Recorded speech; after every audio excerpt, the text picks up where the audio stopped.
Daisy, a gentle and loving dog, had recently given birth to a litter of playful puppies. She cared for them with devotion, keeping them close and making sure they were always fed and safe. But one of her puppies, Max, was smaller and weaker than the others. He struggled to keep up, his little body unable to compete for food and attention. At first, Daisy noticed Max's struggles and tried to help him, gently nudging him back toward her when he fell behind. But as the days passed and the other puppies grew stronger, Daisy's focus shifted. She spent more time with the healthier puppies, ignoring Max more and more. His cries for attention went unnoticed, and the warmth of her embrace was no longer there. One morning, Daisy made the painful decision to abandon Max.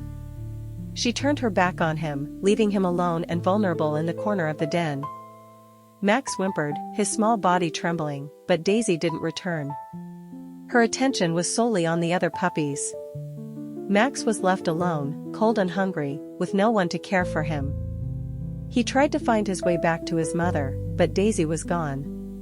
The world outside the den seemed too vast, too frightening, but Max was determined. He crawled weakly toward the opening, his tiny legs barely able to carry him. Just as his cries grew fainter, a kind stranger passing by heard him. The stranger knelt down, reaching out to the tiny puppy with a comforting voice. Max, exhausted and scared, looked up with wide eyes, hoping for help. The stranger gently scooped him up and took him to a shelter, where he was given the love and care he had been denied. Max slowly regained his strength, growing into a healthy and happy dog. Though the pain of being abandoned by his mother stayed with him, he found a new family that loved him unconditionally.